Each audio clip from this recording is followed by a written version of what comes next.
Alhamdulillahi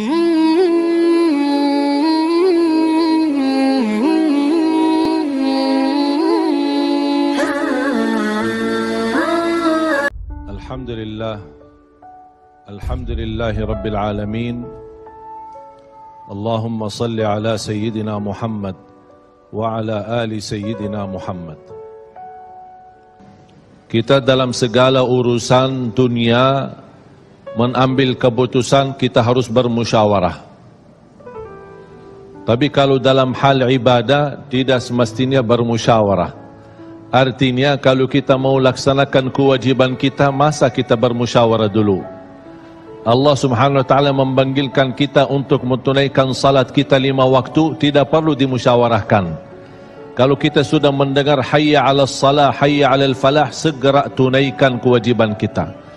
Kalau kita perhatikan dalam Al-Quran, banyak ayat-ayat yang Allah Subhanahu wa taala ikatkan salat dengan zakat, atau bahasa lain salat dengan infak. Sebagaimana firman Allah Subhanahu wa taala di suratul Baqarah, dan saya yakin semuanya hafal. A'udzu billahi minasyaitonir rajim. Bismillahirrahmanirrahim. Alif lam mim. Dzalikal kitabu la raiba fihi hudan lil muttaqin. Alkitab ini petunjuk bagi siapa? Bagi muttaqin. Dan Allah menjelaskan sifat-sifat mereka. Kalau kita ingin meniru mereka, ingin bergabung bersama mereka, ingin menjadi seperti mereka, ikutilah penjelasan Al-Quran. Siapa sih al-muttaqin ini? Allah Subhanahu wa taala sebutkan, alladzina yu'minuna bil ghaibi wa yuqimuna as-salata wa mimma razaqnahum yunfiqun. Mereka adalah yang beriman tentang ghaib. Apa yang ghaib? Allah, malaikat, jannah, surga, neraka, segala sesuatu yang ghaib mereka percaya, walaupun mereka tidak melihat dengan mata sendiri. Dan sifat mereka alladzina yuqimuna as-salah. Beda artinya yuqimuna as-salah sama yusallun. Ada orang hanya kerjakan salat, tapi ada orang mendirikan salat. Ada 2 orang salat di saf pertama, sama-sama ruku', sama-sama sujud, sama-sama membaca Al-Quran, tetapi satu diterima oleh Allah, satu tidak diterima oleh Allah. Apa persoalannya? Karena satu menghadap Allah dengan hatinya, dan satu hanya menghadap Allah dengan fisik badannya.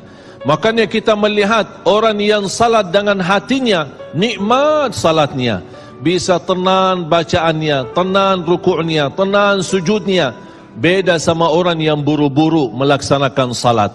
Saya pernah masuk satu masjid, habis saya tahiyatul masjid duduk.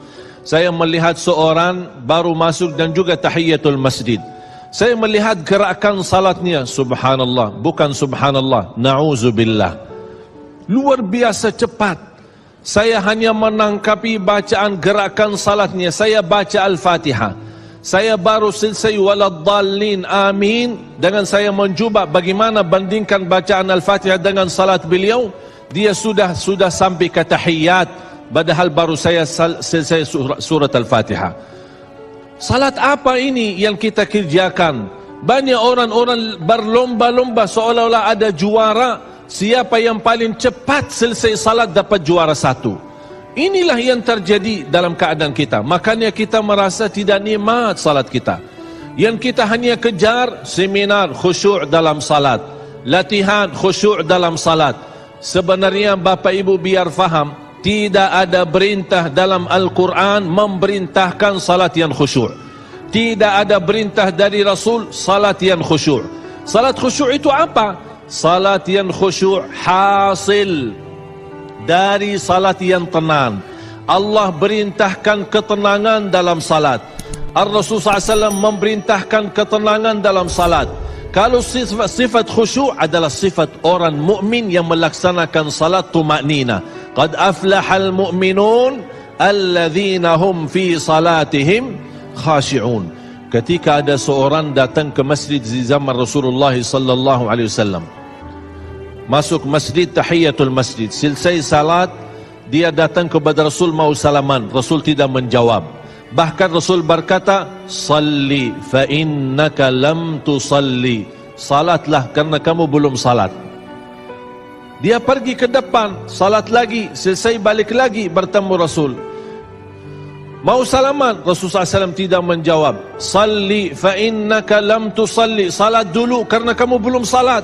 Sampai 3 kali dikasih tahu oleh Rasulullah SAW. Akhirnya orang berkata, mohon maaf ya Rasulullah, saya tidak tahu selain ini salatku. Gimana? Kata Rasulullah SAW, fa idza qumta faqum mutma'inna. Kalau berdiri, berdiri tenang, tumaknina. Tumaknina salah satu rukun di dalam salat. Tidak sah salat seorang tanpa Al-Fatihah, betul? Sama tidak sah salat seorang tanpa tumaknina. Baca tenang, rukuk yang tenang, sujud yang tenang, wallahi akan terasa nikmat.